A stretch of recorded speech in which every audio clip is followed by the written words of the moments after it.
Welcome back, everyone. This is the IronFX research team. I'm here with my colleague Peter Yosif.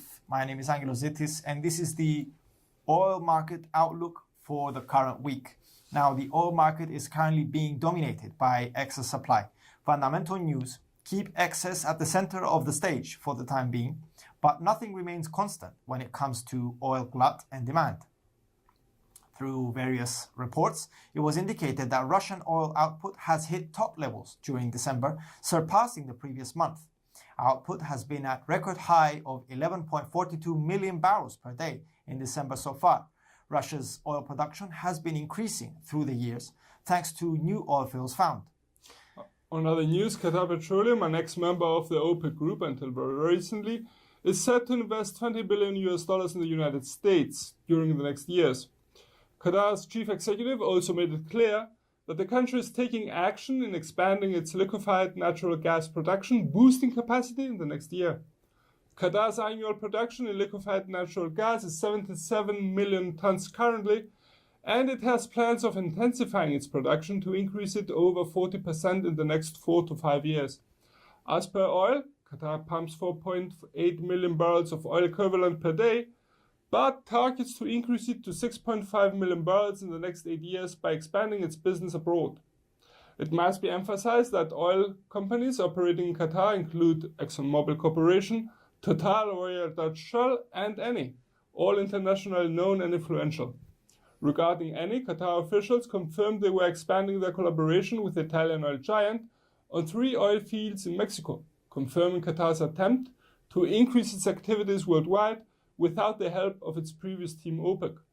On Monday, comments from United Arab Emirates Energy Minister that the oil market is rebalancing gave a small boost to oil prices.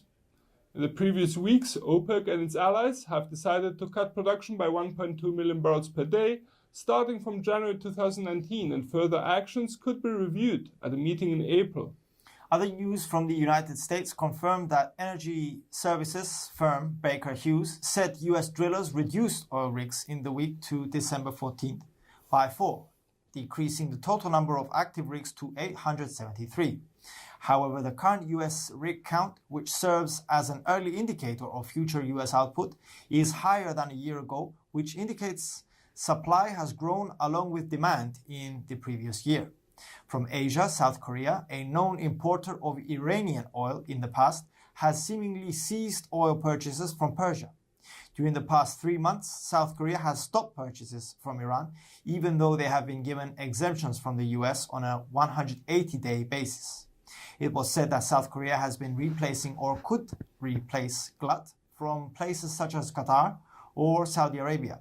Official data confirmed that the kingdom's crude oil exports in October rose to 7.7 million barrels per day from 7.43 million barrels per day in September, which does not come as a surprise to us.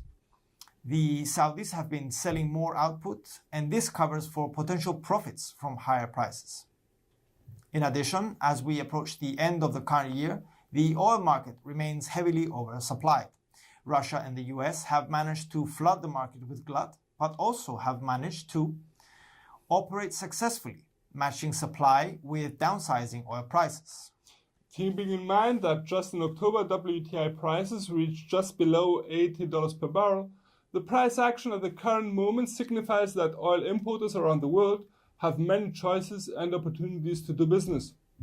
In our opinion, the future months could be different as OPEC and Russia vowed to cut production next year, making it clear that price action could be affected in the following months. For more information and trading ideas, you can visit our webpage, follow us on Twitter, like us on Facebook, subscribe to our YouTube channel, or circle us on Google+. This is the IronFX research team, wishing you solid trading.